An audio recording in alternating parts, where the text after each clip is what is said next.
Carnegie Hall in New York City, the home of the world's greatest musical events. Today's event is one in a series of New York Philharmonic Young People's Concerts under the musical direction of Leonard Bernstein.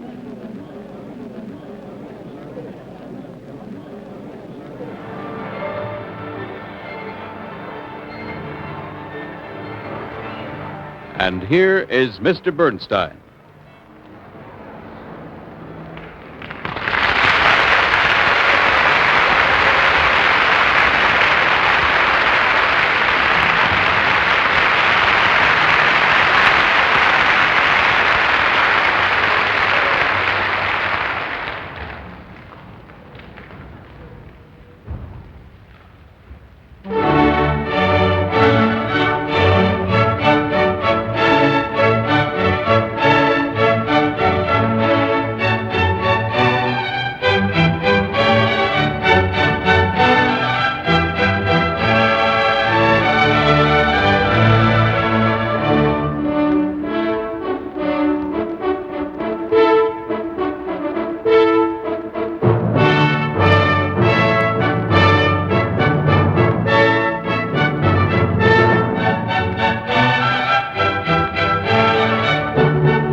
Now, the question before the House today is, what is classical music? Anybody knows that that piece of Handel we just played is classical music, for instance, right? Right. So, what's the problem? Why are we asking this question? Well, there's a good reason, as we're going to find out today. You see, everybody thinks he knows what classical music is. Just any music that isn't jazz, like a Stan Kenton arrangement, or a popular song like I Can't Give You Anything But Love, Baby, or folk music like an African war dance, or Twinkle, Twinkle, Little Star. But that isn't what classical music means at all. People use this word to describe music that isn't jazz or popular songs or folk music, just because there isn't any other word that seems to describe it better. All the other words that are used are just as wrong, like good music, for instance. You've all heard people say, I just love good music, meaning that they love Handel instead of Spike Jones. Well, you know what they mean. But after all, isn't there such a thing as good jazz or a good popular song? So you can't use the word good to describe the difference. There's good Handel, there's good Spike Jones, so we'll just have to forget that word. Then people use the word serious music when they mean Handel or Beethoven. But there again, there's some jazz that's very serious. And heavens, what's more serious than an African war dance when the kettle is boiling? So that word's no good either. Then some people use the word highbrow, which means that only very smart, well-educated people can dig it. But we know that's wrong because we all know a lot of people who aren't exactly Einsteins who dig Beethoven the most. Well, what about the word art music? Now, there's a word that a lot of people use to try to describe the difference between Beethoven and Dave Brubeck, let's say. That's no good either, because just as many other people think that jazz is also an art, which indeed it is. And if we try to use the word symphony music, well, that leaves out all the music written for piano solo and violin solo and string quartet, and certainly all that's supposed to be classical music. Maybe the best word invented so far is, of all things, long hair, because it was made up by jazz musicians themselves to nail down all the kinds of music that aren't properly theirs. But we've all seen enough jazz musicians who have long hair on their own heads, so I guess even that word won't do. Well, since all these words are wrong, let's try to find one that's right by finding out first what the real difference is between the different kinds of music. And the real difference is that when a composer writes a piece of what's usually called classical music, he puts down the exact notes that he wants, the exact instruments or voices that he wants to sing those notes, even to the exact number of instruments or voices. And he also writes down as many directions as he can think of to tell the players or singers, as carefully as he can, everything they need to know about how fast or slow it should go, how loud or soft it should be, and millions of other things to help the performers give an exact performance of those notes he thought up. Of course, no performance can be perfectly exact because there aren't enough words in the world to tell the performers everything they have to know about what the composer wanted. But that's just what makes the performer's job so exciting, to try and find out from what the composer did write down as exactly as possible what he meant. Now, of course, performers are only human, and so they always figure it out a little differently from one another. For instance, one conductor might decide that the beginning of Beethoven's Fifth Symphony, which I'm sure you all know. Do you know how it goes? Sing it to me. Right, you haven't got the right key, but anyway, that's how it goes. Well, let's say one conductor decides that those four notes should get a big extra bang on the last note, the long one, like this. And then another conductor who's trying just as hard as the first one to figure out what Beethoven really wanted might feel that it's the first note of those four that should get the strongest accent, like this. Then still another conductor, maybe not quite so faithful to Beethoven as these first two, might decide that the four notes should be played more importantly, slower, and more majestically, like this.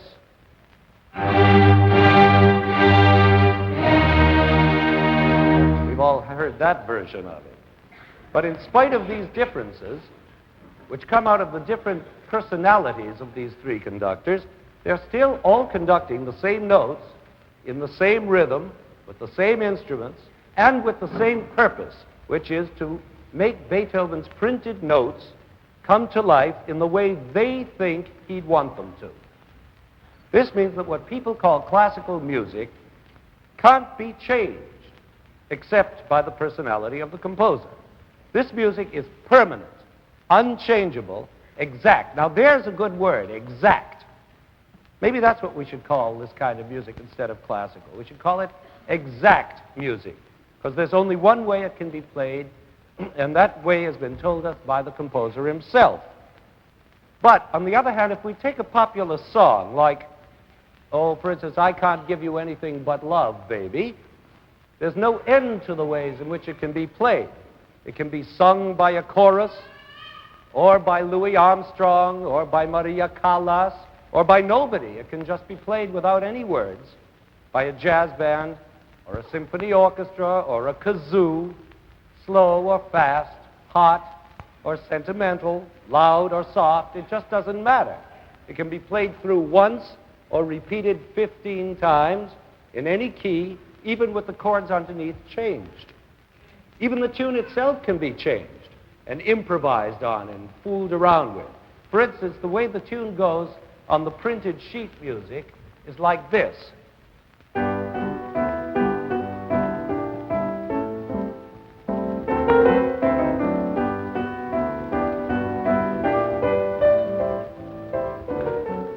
Pretty dull, isn't it? But when Louis Armstrong sings it, then it begins to sound something like this. I can't give you anything but love. Baby, baby, baby. That's the only thing I plenty of.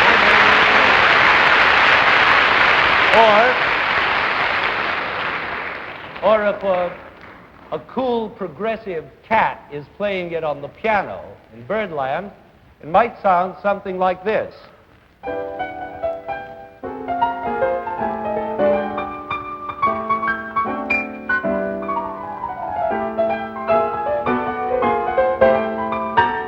Almost unrecognizable. Or if it were sung by, let's say, the Fred Waring Glee Club, it would have a completely different sound. It would go something like, I can't give you anything but love, baby. Something like that.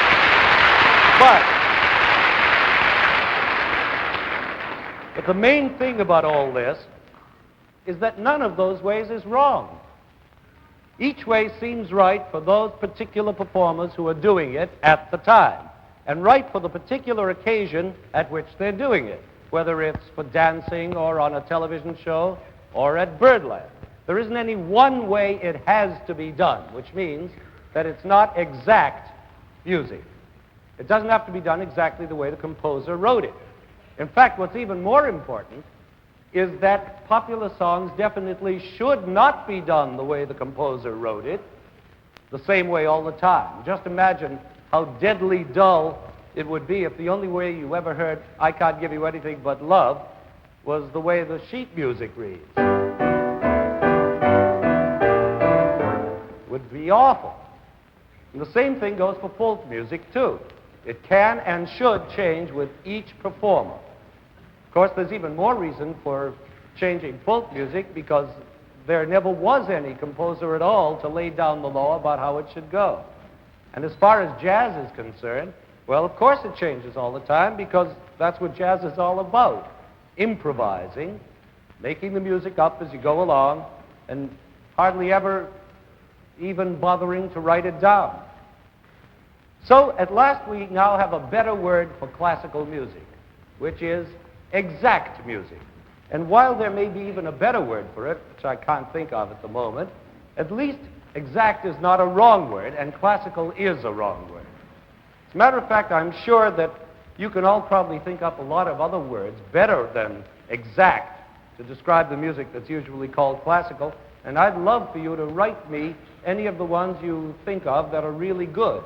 Who knows, maybe one of them might catch on and become part of our language someday. So we'll never have to use that wrong word, classical, again. But why is the word classical a wrong word? Because, you see, while it's true that there is such a thing as classical music, it means something very different from what we've been talking about. It does not mean long hair music. It means only one certain kind of long hair music. For instance, take this well-known musical phrase. You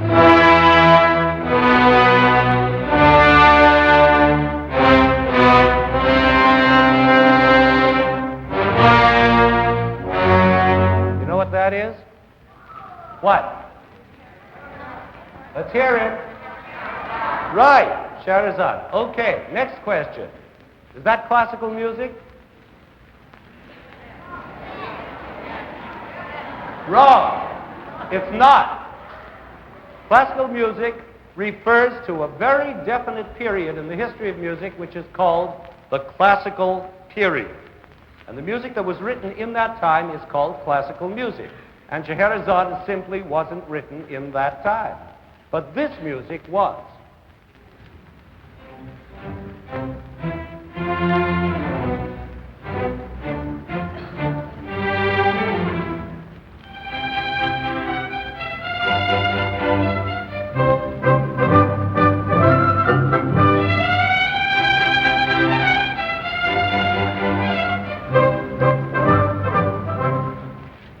Sure, you can tell the difference between Scheherazade and that bit of Mozart we just played. The Mozart is classical music. Now, let's see if we can get some idea of just when this classical period happened. It lasted about 100 years, from about 1700 to 1800, which is, as you know, called the 18th century. Now, what do we know about this 18th century? Well, let's take the first half of it, for instance, the first 50 years. We've all learned in school what America was like during those years. It was still being settled. Pioneers were exploring new savage territories in our land. There were new frontiers all over the place. We were fighting Indians right and left. In other words, we were going through a tough time, living a rough life, and building a new country from the ground up. Now, the same time in Europe was very different. Over there, we find a nice old civilization that had been building up for hundreds of years. So by the time the 18th century rolled around, Europe wasn't any longer just exploring and nailing logs together. It was trying to make perfect what it had already built up. So these same first 50 years in Europe were a time of rules and regulations, and of getting those rules and regulations to be as exactly right as possible. This is what makes classicism, this bringing of rules to a pitch of perfection. It makes classical architecture, classical drama, and classical music. And that's what classical music really means. Music written in a time when perfect form and balance and proportion are what everybody's looking for. Music which tries more than anything else to have a perfect shape, like a beautiful ancient Greek vase. Now, the two giant musical names of these first 50 years of the 18th century were Bach and Handel, especially Bach, because he took all the rules that the composers who lived before him had been experimenting with and fiddling with, and he made those rules as perfect as a human being can make them. For instance, take that form called the fugue. Now, the rules of a fugue are something like the printed directions you get when you buy an erector set. They tell you exactly how to build a house or a fire truck or a Ferris wheel. You start a Ferris wheel by attaching one metal section to another on the floor. And then you add one exactly 4 notches higher, and then another 5 notches higher than that, and so on. Then you make the wheel that goes around the whole construction. Well, now, that's just what Bach does in a fugue. Take this one, for instance, from his 4th Brandenburg Concerto. He lays the foundation for his Ferris wheel by starting with the viola. Now, that's the first section.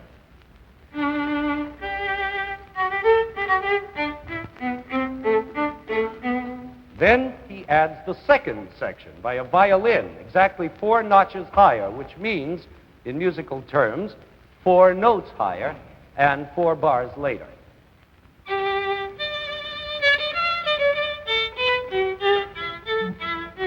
Now, the third piece is attached by another violin 5 notches higher.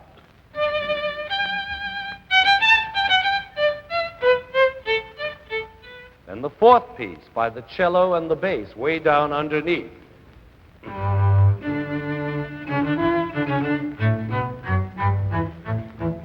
And finally, the fifth piece is put into place by the flute way up on top.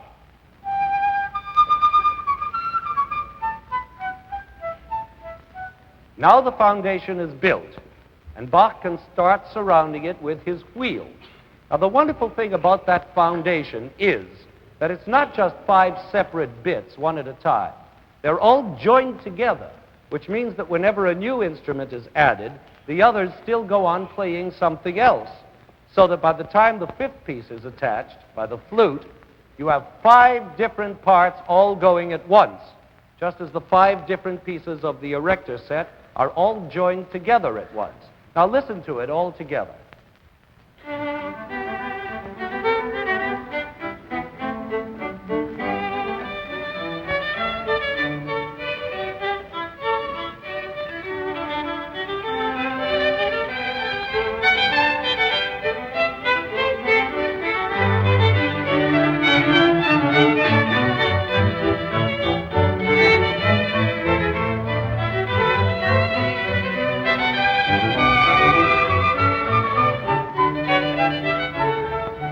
Isn't that marvelous?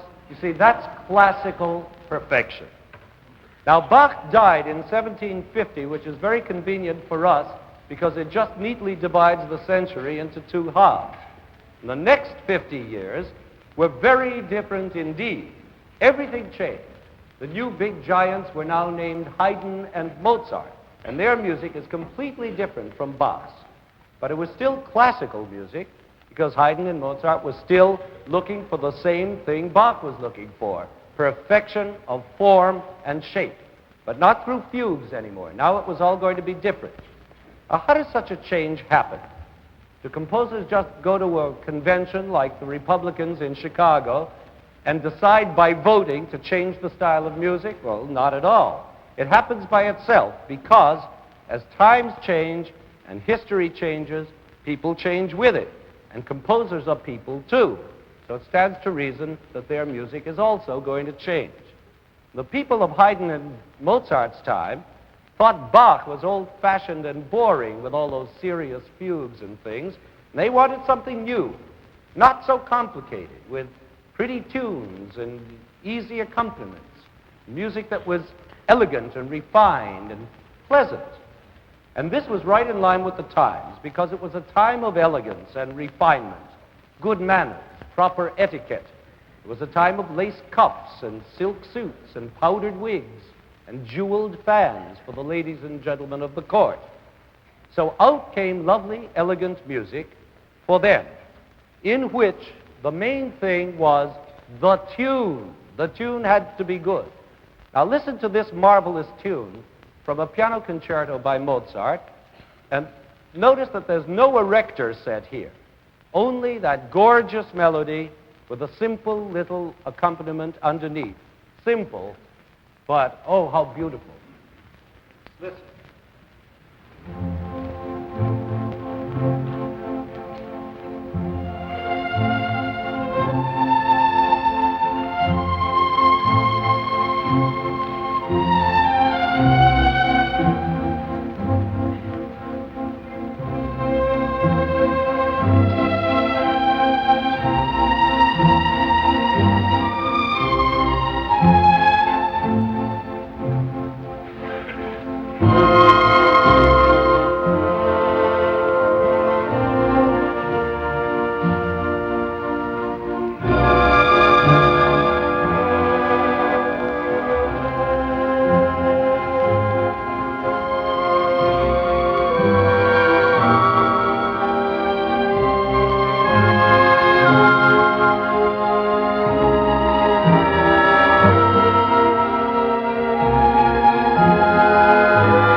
Nobody could write melodies like Mozart.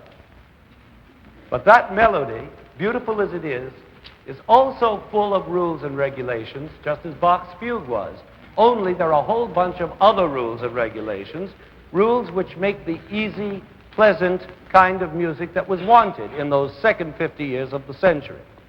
Now, another thing about this new, easy, pleasant kind of music was that it was fun.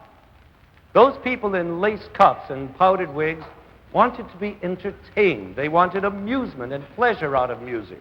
Beautiful melodies, sure, but also gay, witty, high spirits. Now, Mozart was a master of this, too. For instance, here's the overture to The Marriage of Figaro, an opera by Mozart, a very strict piece, which follows still another bunch of rules and regulations about something called sonata form, which we won't go into, but it's as different from a Bach fugue as milk is from orange juice.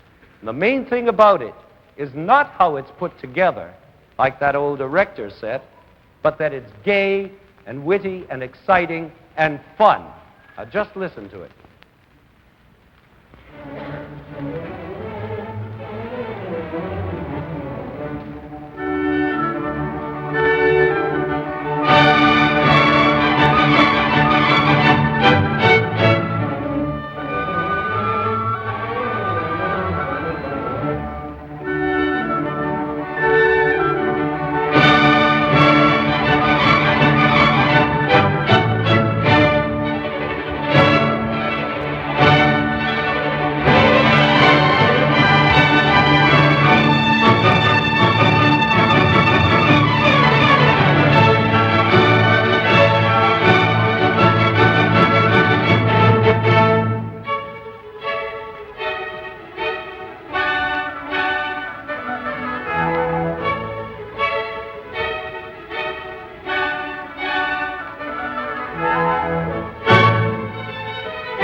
that fun?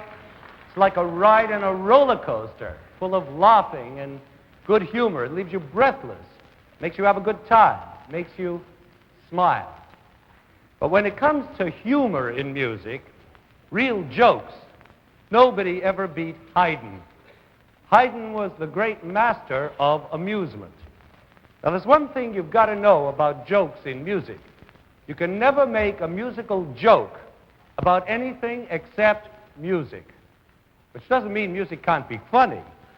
It means only that it can't be funny about two Martians landed on Earth and said, "Take us to your leader," and there were three Scotchmen sitting on a fence, and one said to the other, E-flats and F-sharps can't tell you anything about Martians and Scotchmen, but they can still make you laugh. And the way they do it is by surprising you.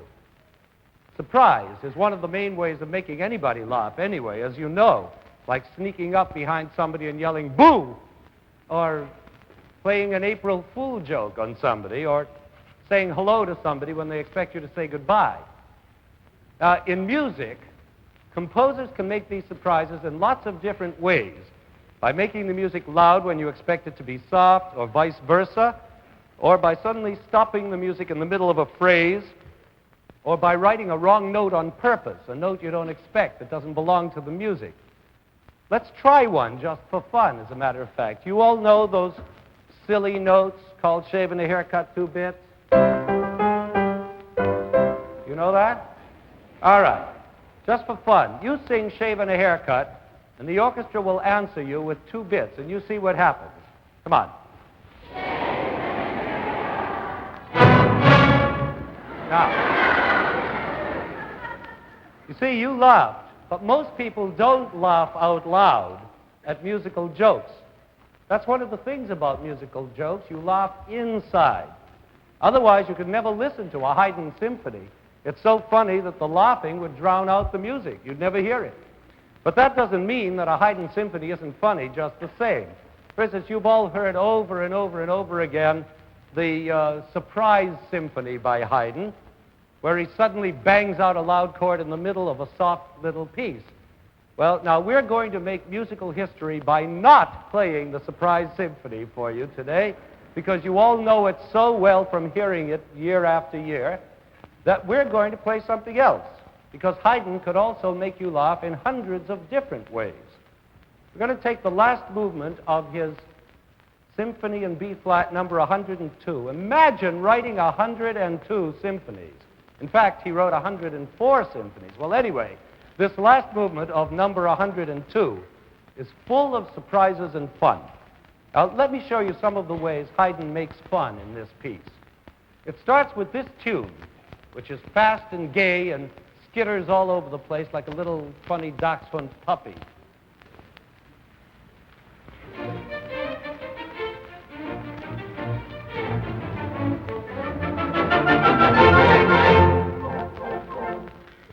Now, did you hear that last little echo in the woodwinds?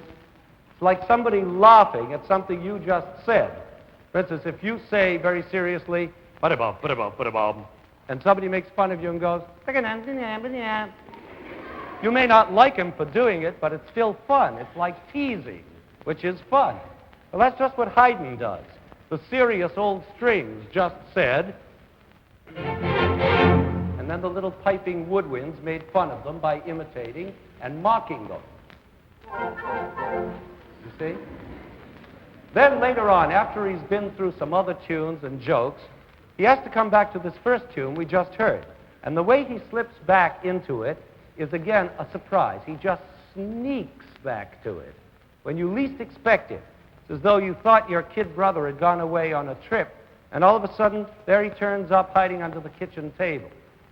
That's a shock. That would make you laugh. That's just what Haydn does. Listen to how he does it, and remember that the first tune we're getting back to is... Now listen to how he sneaks back to it.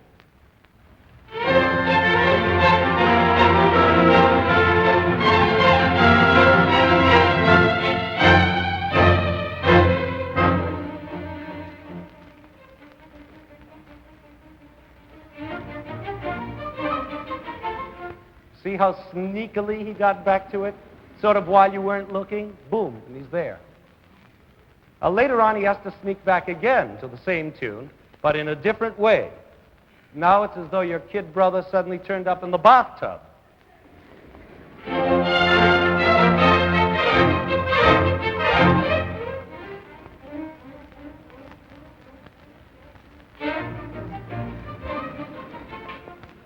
There are lots of other musical jokes he makes in this movement, like this one, where he pretends to be starting the tune again, and then surprises you by not doing it at all. Pretending, as you know, is always fun. It's like a trick. I have a penny in my hand, whoosh, it's gone. What happened to it? Well, that's what Haydn does. Look.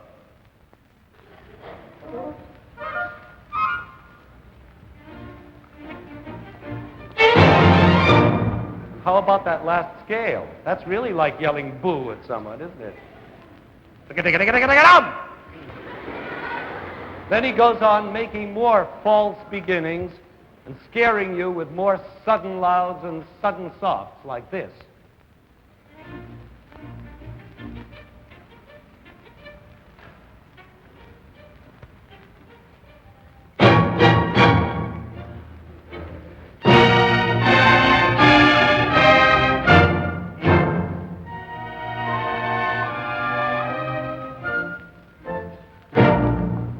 Now, I want to play this whole movement for you. It's not very long, but funny things shouldn't be long anyway. Haven't you always noticed that the shorter a joke is, the more you laugh at it? We all know people who tell jokes badly, and that's usually because they don't get to the punchline soon enough. Well, Haydn does. He's the best joke teller in the whole history of music.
Now, I'm afraid that you're beginning to think that all classical music is supposed to be funny.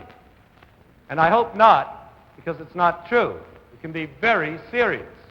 All I'm saying is that wit and humor and fun and gaiety are one important part of this music of Haydn and Mozart, but it also has elegance, gracefulness, strength, and much more. But most of all, it has classic beauty. It sets up its rules and regulations of balance and form just as strictly as Bach did in his fugues. It was looking for perfection. That's why it's classical.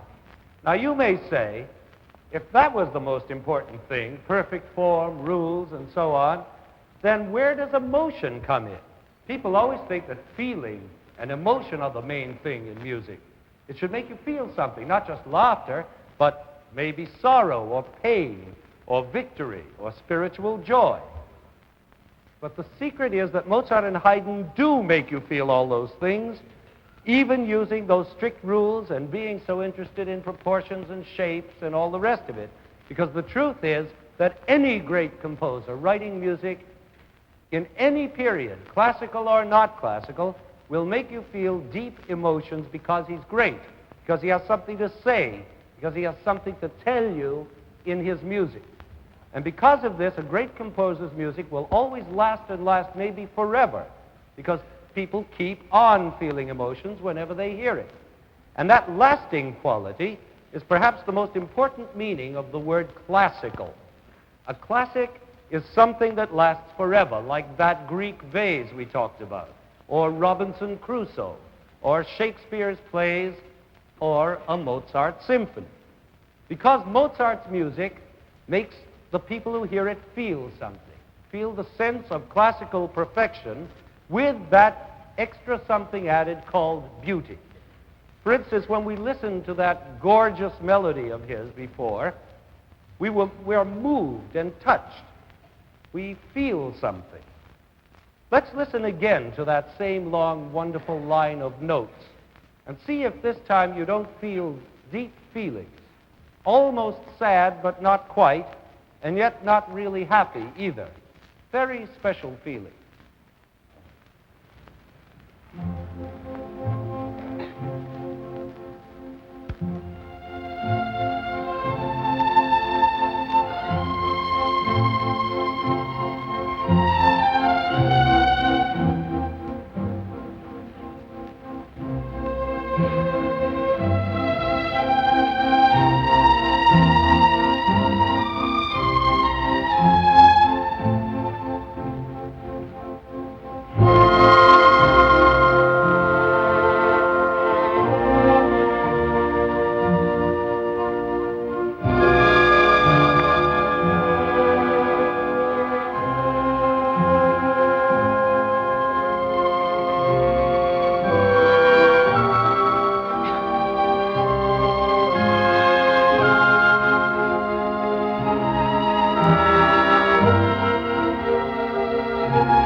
I think maybe that's my favorite melody in the world, but then I always feel that every time I hear a Mozart melody, no matter what it is. Now, the classical period we've been talking about came to an end in the beginning of the 19th century with a great composer named Beethoven. Most people think of Beethoven as the greatest composer of all time. Why should this be? Because Beethoven took all those classical rules of Mozart and Haydn and just went to town with them. His music got bigger in every way. Where Haydn made a sweet little joke to be told in a living room, Beethoven makes jokes that are world-shaking, that have to be told in the middle of a raging storm. And where Haydn made amusing little surprises, Beethoven makes astonishing surprises that leave you gasping instead of smiling. And where Mozart was gay, Beethoven is crazy with joy. It's like looking at classical music through a magnifying glass. It's all much, much bigger. The main thing Beethoven added to classical music was more personal emotion. His emotions are bigger and easier to see. Now that we call romanticism.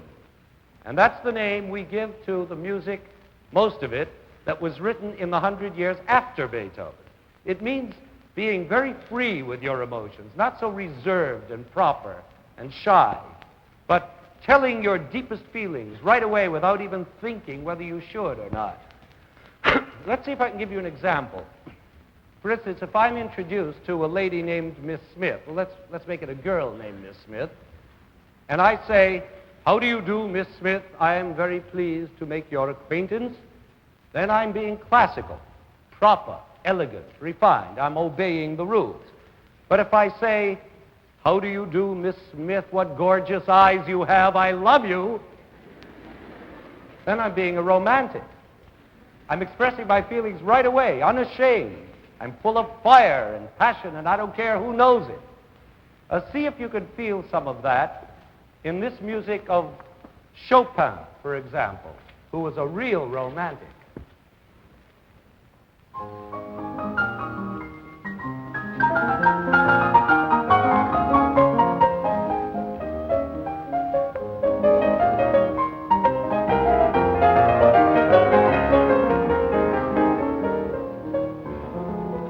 Isn't that romantic? Or listen to this bit by the great romantic composer Schumann.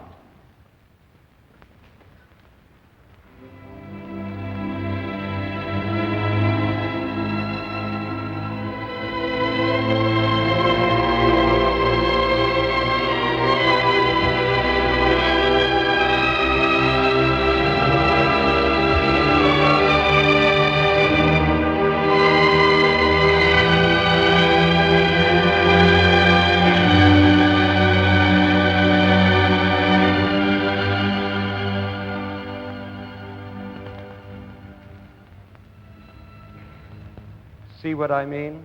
That's burning, romantic, unashamed emotion. Real passion. Right out there for all to see. Pretty different from Mozart and Haydn, you must admit. Now again, the romantic composers didn't just hold a convention in Chicago and decide to go romantic. Again, it's a reflection of changes that happen in history, the way people live and think and feel and act. And it all began, strangely enough, with that greatest classicist of all, Beethoven. You see, he was two things at the same time. He was the last man of the classical period and the first man of the romantic period all at once. I guess you could say that he was a classicist who went too far. He was so full of feeling and emotion that he couldn't keep himself chained up in all those rules and regulations of the 18th century, and so he just broke his chains and started a whole new kind of music. And that was the end of classical music. So what have we learned today? First of all, that classical music does not mean just long hair music, but certain special kinds of long hair music that were written in the 18th century by such people as Bach and Handel, and then by Mozart and Haydn, and finally by the great Beethoven. We're going to end by playing Beethoven's wonderful overture to Egmont, which is about as classical as you can get. At the same time, it's full of romantic feelings like mystery, longing, rage, triumph, joy. Of course, it's not yet the big, wild kind of romanticism that will come later in the music of Chopin and Schumann, or Tchaikovsky, or Wagner, or all the rest of them. Beethoven is the beginning of romantic music. Don't forget that he still comes out of the 18th century, even though he lived for about 25 years into the 19th century. But his rules, even though he breaks them, are still classical rules. He was still trying to perfect those rules. And in the best of his music, he came as close to perfection as any human being ever has since the world began.